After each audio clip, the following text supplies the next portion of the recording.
Buenos días, los amigos. Ça fait 2 semaines de suite que je fais des introductions en espagnol, je sais pas ce qui m'arrive. Peut-être parce que je joue à Barcelone bientôt. Bonjour à toutes et à tous, comment allez-vous, mes amis, en ce mardi 25 mai, ce point du lundi matin, du mardi 25 mai. Je suis absolument désolé de ne pas avoir pu poster hier notre rendez-vous. Alors, comment on dit d'ailleurs un rendez-vous du lundi? Parce que je sais qu'un rendez-vous du dimanche, c'est un rendez-vous dominical. Mais le lundi mical? Je sais pas. Tiens, si quelqu'un a la réponse, balancez ça dans les commentaires. Non, c'était le lundi de Pentecôte, et en fait, j'avais un repas de famille le midi, et c'était trop compliqué, vu que c'était férié, et puis comme je vous le disais la semaine dernière, on est en plein déménagement, il y a des cartons partout, et pour que je trouve un moment pour me caler chez moi et enregistrer le podcast, mais ça m'a fait chier. Toute la journée, j'y pensais, je faisais « Ah merde, j'ai pas fait mon point du lundi matin. » Relou. Relou parce que j'ai envie de le faire. Et puis je me dis qu'il y a peut-être certains d'entre vous qui avaient aussi envie de l'écouter. Mais en même temps, si j'étais en jour férié, vous l'étiez peut-être aussi. Donc peut-être que ce point va être plus utile pour vous aujourd'hui. C'était la reprise du stand-up la semaine dernière. J'ai fait mercredi à Caen, le nouveau spectacle complet, et le jeudi en première partie de Tristan. Et les gens étaient contents de ressortir, tout ça. Moi, à titre personnel, j'étais un peu déçu de ma prestation. Je me suis trouvé rouillé. En plus, le fait que ce soit un nouveau texte, il y a des trucs qui marchent pas comme je l'espère, mais ce qui est tout à fait normal. Mais je me suis fixé un niveau d'exigence peut-être trop élevé, j'en sais rien. Mais je pense pas. Je pense qu'il faut jamais manquer d'ambition. C'est juste que j'ai envie de bien faire. Donc j'étais un peu déçu. Même si voilà, ça s'est bien passé. Mais mon ressenti... de toute façon, tu peux écrire tout seul ou avec quelqu'un, répéter autant de fois que tu veux. Le seul moment où tu sais si ça marche ou pas, c'est quand tu te confrontes à un public. Et ça, quand t'as pas pu le faire depuis 8 mois... mine de rien, ça compte. Et ça, je m'en suis aperçu. Donc voilà, mine de rien, là on est mardi. Demain, je pars à Paris parce que je fais une captation pour le festival de Montreux. Donc, petite pression. C'est ça, c'est ça en fait le truc, c'est que pourtant, c'est le truc qu'on me dit et c'est souvent le cas, c'est que je suis très peu stressé sur scène. Enfin, en tout cas, je le montre pas trop et j'arrive bien à gérer. Mais là, je suis un peu tendu, là. C'est dit donc d'un seul coup, la reprise à Caen, ça va, mais là, t'as Montreux. Jeudi, j'enchaîne, je pars à Plougastel, à côté de Brest, où je fais un festival, je dois jouer 40 minutes dans une salle de 800 places. Bon, ça m'énerve aussi, parce que putain, ce festival-là, les Feux de l'Humour, il est tout le temps complet. Mais là, on va se taper une jauge de 35% de 800 places. Alors 35% d'une jauge de 800 places, du coup t'as l'impression que t'as une énorme salle vide devant toi qui a quasiment personne. Mais bon, ouais, voilà. C'est ce que je vous disais la semaine dernière, et là je commence à le sentir. Je sens que je suis en train de redevenir négatif. Et ça, c'est pas possible. Ça, faut absolument qu'on change ça. Donc bon, voilà, on a repris, ça va être très cool. Ce qui est bien, c'est que ce sont des shows qui sont très bien organisés, t'es défrayé de partout, tu dors en hôtel. En plus, je joue ce soir-là avec un mec qui s'appelle, alors faut l'appeler Kino maintenant, Nicolas Fabier, un Nantais que je connais bien. Donc c'est toujours sympa quand tu partages l'affiche avec quelqu'un que tu connais, parce qu'il y a moins de pression, on est plus en ambiance déconne. Et puis demain, à Montreux, il y a beaucoup de monde, hein. Alors c'est filmé au théâtre de la Tour Eiffel. Alors, j'ai appris ça. C'est gratuit en fait pour le public. Donc si vous êtes sur Paris, vous pouvez vous inscrire à l'événement en ligne. Et venir voir.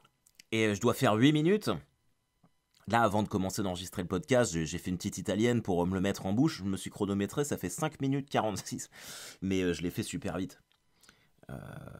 Mais après, il va falloir que je me détende, que je fasse ma petite méditation, histoire de pas douter. On n'a pas le droit de douter. On n'a pas le droit, les amis. Mais c'est quand même très très cool, hein, je veux dire, de pouvoir refaire Montreux. J'aime bien ces ambiances de soir de match. Là, on sent que c'est le dernier carré de la Ligue des Champions. Tout ça, c'est très très cool. Il y a plein de dates qui tombent en ce moment. Si vous êtes dans le sud-est, regardez et tenez-vous informés. Il n'est pas impossible que je ne me pointe pas prochainement. De même que Auxerre et Strasbourg. Donc ça va passer aussi. Ainsi que la Belgique et la Suisse. Et il y aura une exploitation parisienne. Voilà, si vous êtes à Paris, je vais probablement faire un showcase ou en octobre ou en novembre à la Nouvelle Scène, avant d'entamer des représentations beaucoup plus régulièrement. Mais tant qu'il n'y a rien de signé, vous me connaissez, je garde tout pour moi. Ok, qu'est-ce qui s'est passé cette semaine? Ah bah si, tiens, du coup, j'ai fait un test PCR, parce que pour faire Montreux, il demandait un test négatif. Et j'ai fait mon test PCR, et j'avais trop peur, parce que, pour ceux qui écoutent le podcast depuis le début, j'ai fait une fois un test PCR, et la fille, elle m'a explosé la narine. Mais vraiment, elle m'a fait trop mal. Et ben là, une infirmière, mais super douce. Elle a rentré le petit bâtonnet dans mon trou de nez tout gentiment. Tac, puis elle a tourné. Franchement, je me dis, je crois que je vais commencer à mettre des doigts comme ça à ma femme. Tout en délicatesse. Ça a l'air beaucoup mieux. Ça a l'air de beaucoup mieux se passer. Non mais, non mais je rigole, je suis pas là comme un barbare à doigter ma femme comme un ouf. De quoi on parle là? Je suis parti sur quel sujet? Et je suis négatif, hein, bien sûr. Imaginez si j'avais été positif. La loose. On t'invite pour faire Montreux. Toi, t'es yes, j'ai pas joué depuis 8 mois. Et tu te tapes un Covid positif 2 jours avant. Mais et statistiquement, on est. Alors, c'est ça que j'ai compris. Apparemment, c'est pas apparemment, il y a 2 sessions de captation. Une de 15 à 16 et l'autre de 17 à 18. Moi, je suis dans la deuxième. Et chaque fois, tu as 12 humoristes. Ce qui fait que ça fait 24 personnes. Statistiquement, tu es obligé qu'il y en a qui aient un test positif. C'est sûr, c'est sûr. Je souhaite pas. Je suis quand même bien content que ce soit pas moi. Donc ça, ouais, c'était cool. Hier, donc, on faisait un repas de famille. Toute ma famille s'est fait vacciner. Ils sont tous vaccinés, sauf moi. Ma femme se fait vacciner demain. Moi, j'ai toujours pas pris... En fait, j'ai pas pris mon rendez-vous. Alors, je sais pas, tiens, d'ailleurs, s'il y en a certains d'entre vous qui se sont fait vacciner. Mais comme là, je reprends, j'ai des dates un petit peu importantes. Je sais que mon père, par exemple, il s'est fait vacciner de Pfizer. Et lui, il a été malade un peu. Pendant 48 heures. Bon, pas malade au lit, tu vois, mais pas trac. Et moi, là, j'ai besoin, comme c'est une reprise, j'ai besoin de me sentir à fond, à 100% physiquement. Je peux pas me permettre d'être un peu patraque. C'est ça qui m'arrête un petit peu. Puis bon, j'aime pas trop les piqûres dans le bras non plus. Ah, j'ai tellement hâte que vous voyez le passage que je vais faire à Montreux. J'ai tellement hâte, j'espère que ça va vous plaire. En tout cas, il a bien marché, mercredi et jeudi. Puis c'est un truc que j'avais déjà testé avant et qui fonctionnait bien aussi. Mais là, avec Montreux, machin truc, c'est différent. Déjà, il n'y a pas de croque-mort ou quoi que ce soit. C'est histoire de casser un peu ce truc-là. Donc voilà, j'espère que ça va le faire. Et puis, advienne que pourra. Advienne que pourra, les amis. Bon, vous avez suivi la fin du championnat de France? J'étais persuadé que Lille allait être champion. Et ce qui est mérité d'ailleurs. Genre Paris, tu peux pas perdre 8 matchs et être champion. C'est pas possible, quoi. Et franchement, bon, je pense ils rateront pas le titre 2 années de suite, mais j'ai quand même l'impression qu'il y a un déclin. Là. J'ai l'impression qu'il y a un déclin. Il va falloir renouveler tout ça. Et ça va être intéressant. Mais là, on se plonge dans l'Euro. L'Euro, avec le retour de Benzema. Alors, je sais pas si vous êtes fan de foot ou pas, mais ça, je l'ai pas vu venir pour le coup. Tu me diras, personne l'a vu venir. Mais le retour de Benzema, en même temps, tout le monde s'enflamme en disant « Ouais, Benzema, Griezmann, Mbappé ». Mais Benzema, Griezmann, on l'a eu pendant plusieurs années, hein, c'était pas transcendant. Donc, moi, je suis content du retour de Benzema. Je trouve que c'est un joueur exceptionnel. Mais en même temps, je me dis, il y a quand même un équilibre qui a été trouvé. On a gagné la Coupe du Monde sans lui. Mais parallèlement à ça, c'est vrai que Giroud, mec, il joue plus, il marque plus. Donc, fallait... Puis bon, c'est Deschamps, quoi. Deschamps, la chatte à Dédé, quoi. Donc, on verra. J'espère que ce sera cool. J'allais roter. Je vais même pas l'enlever. J'ai un petit roux qui est revenu. Je suis désolé pour ça. J'ai bien regardé toutes vos suggestions et vos réponses au Google Form pour le Unboxing Live Event. Oh, ça y est, là, ils ont envoyé la boîte. Ils ont envoyé la boîte, les boys and girls. Donc là, on va bientôt pouvoir fixer la date, c'est très très cool. Donc j'ai vu que vous préfériez que ce soit sur YouTube le lundi soir. Pas de problème, je suis là. Et je voulais vous remercier aussi pour les petites réponses que certains d'entre vous ont mis en commentaire. Ça me fait super plaisir. Donc voilà, j'ai pas les noms à part Mickey Mike. Merci mec. Je repasse à Rennes du 2 au 9 janvier, comme tu me demandais. Et les autres, j'ai pas les noms, donc qui que vous soyez, merci beaucoup. Ça me fait tellement plaisir, je vous le dis à chaque fois, mais c'est vrai que c'est... Je sais que là, quand je parle, je vous le montrerai dans le live, je parle face à un micro qui est dans une boîte insonorisée, mais j'ai tellement maintenant, avec le temps, l'habitude, presque l'impression que vous êtes tous en face de moi, en train de travailler là, en mode télétravail, avec votre petit café, vos petits chaussons. Je suis sûr que vous êtes trop mignons. Donc merci pour ça, merci de m'accompagner. Même si la tournée reprend, je garderai les points du lundi matin. Mais c'est vrai qu'au cours des 2 derniers mois, là, quand je l'ai commencé, ça m'a fait du bien en fait de garder un lien comme ça. Donc vous m'avez un petit peu gardé à flot. Vous vous en rendez pas compte, mais je vous assure que c'est vrai. Donc merci. J'ai un début de cruralgie. Vous savez ce que c'est une cruralgie ? C'est comme l'asiatique, sauf que l'asiatique, ça te lance dans le cul et ça descend jusqu'au mollet. C'est horrible l'asiatique. Et la cruralgie, je me demande si c'est pas pire. Donc ça part du dos, mais sauf que ça fait la face avant. Donc cuisse et tibia. Et jusqu'au bout de l'orteil. Et j'en avais déjà fait une droite. Et là, je sens que dans ma jambe gauche, ça commence à venir. Et je crois que je me suis fait ça sur scène mercredi. Parce que ça me l'a fait à la sortie du set. Et je pense, en analysant bien, en connaissant mon corps, que j'étais tellement un peu tendu, même si ça se voyait pas sur scène, que j'ai dû me coincer un truc. Et je fais des étirements, mais ça part pas. Donc si quelqu'un a une technique là pour la cruralgie, dites-le moi, parce qu'en fait ça me gêne. Et ça m'énerve parce que je fais tellement attention. Attends, et moi tous les matins, je fais des étirements. Ma fille dit même que je ressemble à une pomme de terre. Parce que je me mets en boule pour faire craquer mon dos. Samedi, je suis allé courir 15 km. Bonhomme quand même, tu vois. 15 km en 1h11. Franchement, ça va, tu vois. J'ai la forme. Je fais super gaffe. En ce moment, je bouffe un peu n'importe quoi. Mais c'est parce que je suis stressé. Les Américains, ils appellent ça le stress eating. Et c'est vrai que moi, je suis gourmand à la base. Et quand je suis stressé, j'aime bien bouffer. Donc là, faut que je fasse gaffe. Oh putain! Vous êtes ressortis en terrasse ou pas, les copains? J'espère que vous avez pu retrouver tous vos potes. Même si j'imagine que vous êtes déjà revus, mais en terrasse, c'est quand même pas pareil. Et, moi, j'ai fait... alors, évidemment, j'ai bu des coups avec les gens qui étaient venus me voir en spectacle mercredi et puis jeudi. Mais bon, même si c'est toujours un plaisir de parler avec les gens, quoique mercredi, en plus, j'ai même pas pu le faire parce que j'étais retenu par une rencontre. Enfin, c'était compliqué. Du coup, je l'ai fait surtout le jeudi.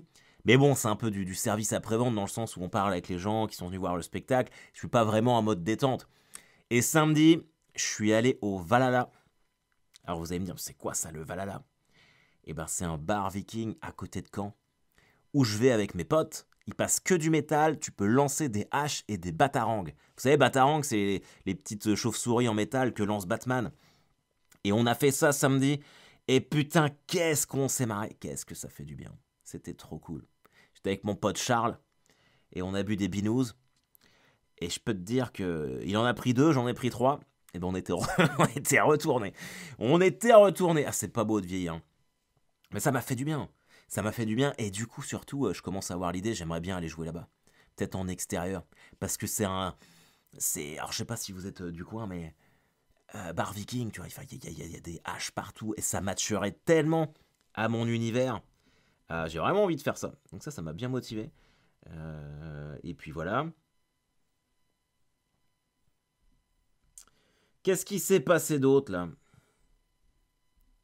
Qu'est-ce qui s'est passé d'autre cette semaine?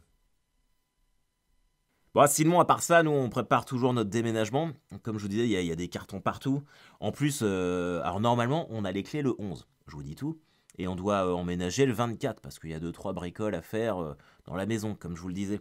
Mais Elisabeth, ma femme, elle voudrait qu'on parte plus tôt parce que, putain, on s'est encore fait abîmer nos voitures.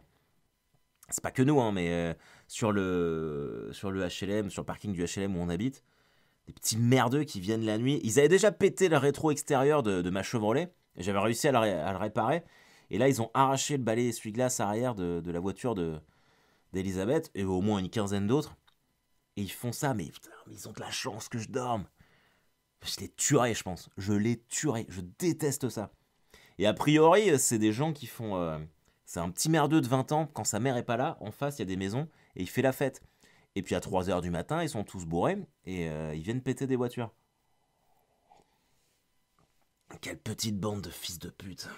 Ah, ça me saoule. Et du coup, elle veut qu'elle parte plus tôt. Ça veut rien dire cette phrase. Et du coup, elle veut qu'on parte dans la maison plus tôt parce qu'elle a peur qu'on se fasse encore abîmer les voitures. Et surtout, l'erreur qu'on a fait, c'est qu'en fait, on est sorti voir les voitures avec les enfants. Et ma fille, maintenant, elle a peur. Et la nuit, elle est ah oui, mais ils vont venir casser mon vélo, tout ça. Ah, ça me fait chier, tu vois. Franchement, ça m'emmerde pour elle qu'elle ait peur comme ça. Donc, on va peut-être bouger plus vite que prévu. Mais voilà. Après, c'est vrai que moi, je suis un peu en mode payback. Et ça me fait chier de partir tant que j'ai pas. Tant que je me suis pas vengé de ces petits enculés.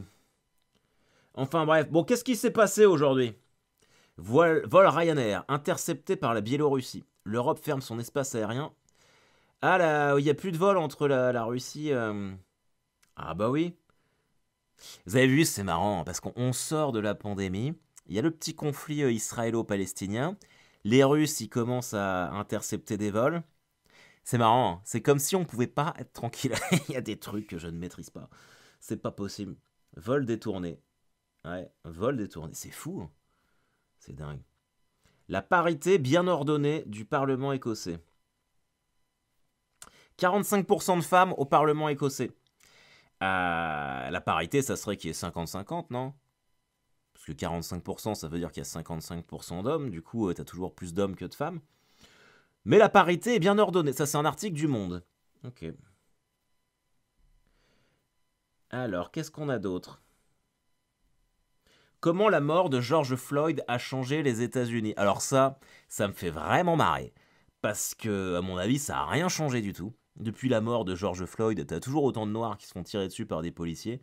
C'est de la poudre aux yeux, ça. Je n'y crois pas une seule seconde. C'est de la poudre aux yeux. Oh putain, des youtubeurs français incités à dénigrer le vaccin contre le Covid de Pfizer. On va l'ouvrir cet article. On va voir ce que ça dit. Alors, les youtubeurs français. Est-ce que vous avez regardé la. Alors pourtant, c'est pas mon style, hein. Est-ce que vous avez regardé la vidéo de McFly et Carlito avec Macron qui est sortie dimanche? Eh ben franchement, j'ai trouvé ça pas mal. J'ai vraiment trouvé ça pas mal. Et Macron, c'est un sniper, le mec. C'est vraiment un truc de fou, quoi. Et je pense qu'il s'est offert une putain de communication auprès des jeunes et des youtubeurs. Ça a vraiment marché. Il a joué le jeu, il a été bon. McFly et Carlito aussi. Et à la fin, alors je sais pas si. Ah, je peux pas vous spoiler le truc, c'est dommage, mais. Si vous voulez pas regarder tout le truc, regardez juste la fin. Regardez juste la fin quand la question, en fait, le concours d'anecdotes. Alors, le principe, c'est un concours d'anecdotes. Moi, je connaissais pas non plus. T'as McFly et Carlito qui racontent une anecdote et la personne en face doit dire si elle est vraie ou elle est fausse. Et inversement, Macron doit faire pareil. Et la dernière anecdote de McFly et Carlito, c'est de dire à Macron voilà, est-ce que il y aurait un groupe de métal installé dans les jardins d'Élysée qui nous attendent tous les trois pour un concert privé.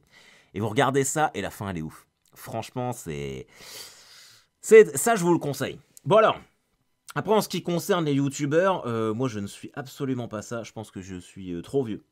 Une agence de communication au contour très flou a contacté des vidéastes français leur proposant une rémunération pour produire une vidéo trompeuse sur le vaccin. Et j'aimerais bien savoir qui a été contacté. Faudrait que je demande à ma copine Swan. C'est que je suis très ami avec Swan Périssé, qui est youtubeuse. On se connaît depuis des années. Elle m'a hébergé pendant 1 an et demi, 2 ans chez elle à Paris. C'est vraiment ma grande amie. Non, il n'y a personne. Mais pourquoi? Alors, je comprends pas. Faudrait que je prenne le temps de le lire. Dénigrer le vaccin. Quel est l'intérêt de dénigrer un vaccin? C'est fou. Et encore une fois, il n'y a pas une seule bonne nouvelle. Hein. Il n'y a pas une seule bonne nouvelle. Qu'est-ce que je branle? Je fais n'importe quoi.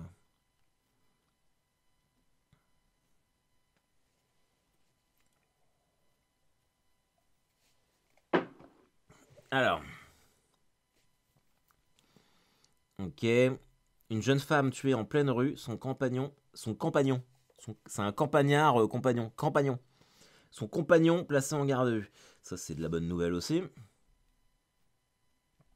Je vais aller dans la rubrique culture, les amis, voir ce qui se passe. Anthony Hopkins déclare: si je fixe un chien, il finira par m'attaquer. Ok. Eh ben écoute. Ceci dit, eh ben moi je partage cet avis. Moi je déteste les chiens. Je leur ferai jamais de mal, mais un jour je me suis fait mordre quand j'avais 6 ans. C'était un petit loulou blanc. Et on allait visiter ma tante. Elle ouvre la porte de chez elle. Le chien, dès que la porte est ouverte, il est passé entre ses jambes. Il m'a mordu le haut de la cuisse. On était à 10 centimètres de ma balls gauche. J'ai failli me faire émasculer par une petite merde de chien. Je peux te dire que quand il s'est fait piquer le chien 2-3 ans après, ma tante elle vient me voir, elle fait: oh bah tu te rends compte, j'ai dû faire piquer Loulou. Et dans ma tête, je me dis: qui crève ce petit enculé. J'étais bien content, ouais. J'étais bien content. Mais par contre, tu vois, je suis d'accord, si tu fixes un chien et qu'il sent que t'as peur, bon, peut-être pas tous les chiens, je dis ça, mais c'est peut-être pas vrai tous les chiens. Mais un chien un peu hargneux, moi je sais que j'ai peur. Dès que je fais mon jogging, que je vois un chien, ça m'énerve d'ailleurs, putain, tenez vos chiens en laisse, bordel. Tu cours, tu vois le chien, il vient, il te poursuit, là, il est dans tes pattes, ça m'arrive tout le temps. Et les gens, ils te sourient en faisant un, mais ça m'amuse pas en fait que ton chien soit dans mes jambes quand je suis en train de courir. Retiens-le, bordel de merde. Bon, ça, c'était ma petite gueulade. Eurovision, le chanteur du groupe ne s'est pas drogué. Ah putain, je suis déçu. Oh, je suis déçu. Oh là là. Oh, je sais pas si vous avez suivi ça. L'Eurovision, donc la France a fini deuxième, ce qui est pas loin d'être l'un de nos meilleurs classements. Et en fait, donc c'est l'Italie qui a fini premier avec du rock. Non, ça me fait marrer parce que je voyais des articles qui disaient: oui, t'es métalleux, on gagnait l'Eurovision. Non, non, t'es un vrai métalleux, tu fais pas l'Eurovision déjà. C'est aussi simple que ça. Ça, c'était des espèces de... On aurait cru des vampires dans Buffy contre les vampires. Des méchants des années 90. Aucune crédibilité. Et donc, par contre, ils avaient tous l'air de se mettre une race à l'Eurovision. C'était tous avec le champagne, machin truc, sur des petites tables. Et je l'ai vu, moi, la photo, je regardais la fin. Et j'ai vu le moment, la vidéo, je regardais la fin à la télé. Et le mec, il est ouais. Et à un moment, il se penche sur la table. Et c'est vrai qu'il fait un mouvement de la tête bizarre. Et alors sa défense, c'est de dire qu'au même moment, il y a un de ses potes qui a cassé un verre, et du coup, lui, il s'est penché machinalement pour... Enfin, voilà. Et, mais c'est vrai que ça faisait quand même vachement comme s'il s'était pris une ligne de coke. Et du coup, le lendemain, grosse polémique. Oui, il a pris de la coke en plein direct, il faut le disqualifier. D'ailleurs, je vois pas pourquoi il faudrait le disqualifier parce qu'il a pris de la coke. Je vois pas le rapport. Mais, et du coup, en fait, il s'est soumis à un test, et le test est négatif. Et franchement, je suis déçu. Parce que je me dis, mais ça aurait été tellement beau comme histoire. Tu vois, ça lui aurait redonné un petit côté rock'n'roll pour le coup, tu vois. Mais non, les gens nous décevront. Toujours. Peut-être que c'est ce que je ferai mercredi. Je ferai peut-être un petit coup de coke sur scène pour marquer les esprits. En tout cas, ça fait 23 minutes qu'on est ensemble, les amis. Le temps passe toujours trop vite quand je vous fais ce petit podcast. N'oubliez pas les réseaux sociaux. Likez, partagez, comme d'habitude. Un petit pourboire sur Tipeee. Le lien aussi, je laisse le lien actif si vous voulez continuer de répondre pour le unboxing. J'ai tellement hâte de faire ça avec vous. Et puis surtout, je vous souhaite de profiter de l'allongement du couvre-feu, d'aller voir des spectacles, de retrouver vos amis, de vous faire vacciner. Il y a un temps de merde en Normandie, alors j'espère que c'est pas pareil pour vous, parce qu'ici, nous, on peut rien faire. Mais en tout cas, sachez que là, j'ai les bras tendus. Et je vous prends tous par les épaules. On se tient là comme une mêlée. On est tous ensemble. Tous ceux qui savent, tous ceux qui écoutent. Le point du lundi matin, ce point exceptionnellement fait un mardi aujourd'hui. Et je vous aime les amis, et je vous dis à très vite. Et surtout, n'oubliez pas, je suis à Dijon, 18 et 19 juin, les places sont en vente. À l'Appart Café à Bourg-les-Valences, 10 et 11 juillet. Et karaoké Rammstein en plus. Karaoké Rammstein. Et puis, je ne sais plus où je suis d'autres. Mais qu'est-ce que j'ai hâte de tous vous retrouver. À bientôt les amis.